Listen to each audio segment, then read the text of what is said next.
I am not a born schemer. That was my mother's specialty. Like when I was a small child and she was a sales rep for a doll company and used to go away on a lot of business trips, years later I understood that she was actually carrying on a 10-year affair with my stepfather. That's some serious scheming. Not my style. Too many details to keep track of. Most of my life was pretty scheme-free, but ironically, it was my dad who ultimately turned me into a schemer. You see, my 98-year-old dad had been stubbornly living alone in his New York apartment with Alzheimer's for 5 years. He was the mayor of First Avenue, a mensch, known and loved by the entire neighborhood. He had his coffee at the bagel shop and his lunch at the coffee shop daily for decades and couldn't leave the house without being stopped for a chat. He was not leaving. It wasn't so bad at first when he was merely forgetful and repeated himself a lot, but as he needed more help to get through his day-to-day living, things got stickier. Alzheimer's patients forget their diagnosis, so he refused to have help. I told him the caregivers were cleaning ladies. That didn't work for long. He could never remember that they weren't intruders and threatened to call the police if they didn't leave.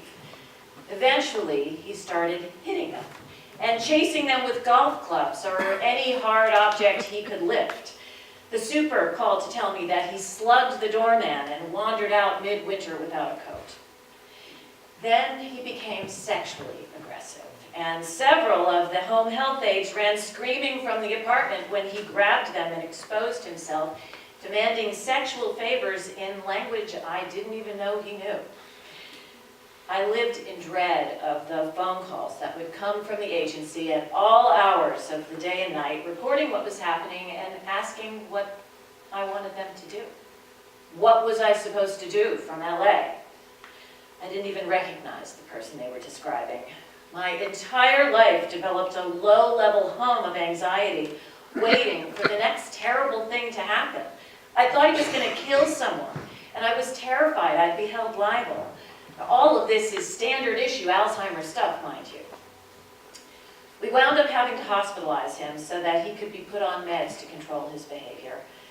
The problem with the antipsychotic drugs they administered in his applesauce is that they make you somewhat zombie-like and somewhat unstable and prone to falling, which he did repeatedly until he cracked his pelvis.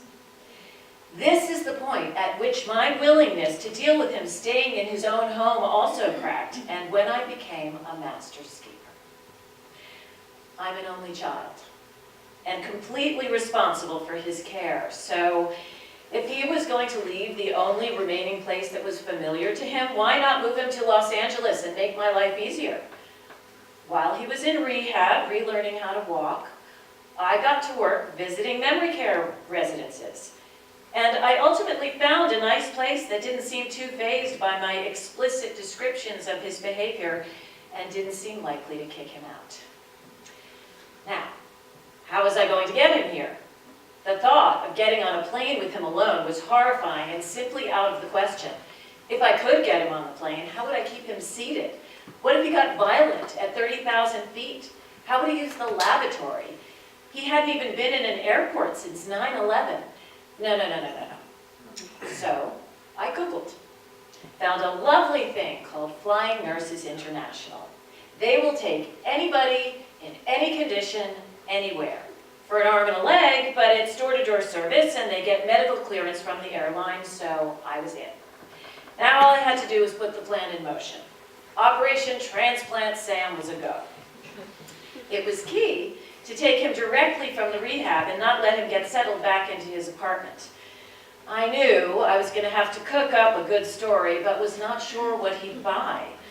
I'm not an improv person, but I decided to try what my groundlings and Second City friends describe as yes and. Departure day arrived, and I showed up with a terrible tale. Those old pipes have burst in your building and there's been a flood. The water is turned off and you won't be able to live there until the repairs are complete, at least a couple of weeks. I know you want to get out of here, so deep breath. The best thing is for you to come and visit me.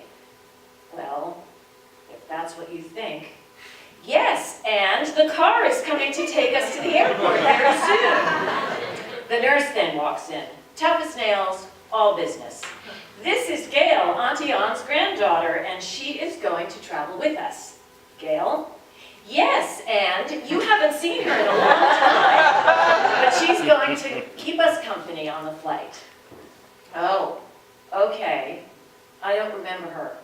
Are you coming too?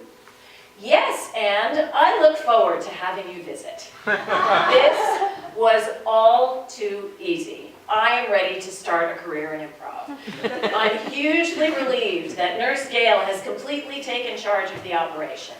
We get him into the wheelchair, into the big SUV, into the airport. Gail waves her magical medical papers, and we are moved through security without him punching the TSA guy who had to feel him up. Once he is lifted into his seat next to Gail on the plane without a fight, he promptly falls asleep. And I am feeling very smug about my newfound scheming abilities. I cannot believe how easy this is. I settle into the first-class seat I had to buy to travel with the nurse, order a cocktail, and offer to hold the infant of the solo dad in the next seat since I don't have anything to worry about. 4 hours later, all hell breaks loose. My dad wakes up and has no idea where he is. As Gail tries to calm him, he swats and spits at her. I lose my newfound moxie and cower in the opposite row, hoping my involvement won't be required. The father of the infant looks at me nervously. Dad tries to get up and is very angry that he's being told he can't. Yes, and is not cutting it. The flight attendant wants him to buckle his seatbelt. He refuses, and they do this little dance where she repeatedly buckles it and he throws it off. She is not amused and threatens to land the plane, as they do with belligerent, uncooperative passengers, especially in first class, where all the passengers have now abandoned their movies and laptops to stare at him. I am in a blind panic, and all I can think to do is toss Gail a pillow, hoping she can put it in his lap and hide the belt, but he throws that off as well. I am now wondering when we'll be close enough to LAX not to make an emergency landing. Finally, we arrive, and he terrorizes the poor little man who has to get him in the aisle chair and off the plane. My scheming smugness is gone. I apologize profusely to the flight attendant, and I'm trying not to make eye contact with anyone who might hold me responsible for this old crazy person. Gail is now my hero, as she has handled this with perfect but firm calm and gets us to our destination. I also discovered that she travels with a small syringe of Ativan in her purse just in case. She's clearly got some advanced scheming skills of her own and is not afraid to use them. My dad is now in the capable hands of his new caregivers, but still asks me where he is and how long he'll be there. And I have become very inventive in answering him, since no matter what I say, he forgets it in 5 minutes. I mean, I can really make up just about anything. And sometimes I distract myself from his suffering with some truly ridiculous stories. I'd love to say that my scheming days are over, but they will certainly last as long as my dad, or at least until the disease completely takes his awareness. For now, a rogue colony of California sea lions have appeared on the LAX runways and shut down the airport, so he'll have to stay a few days.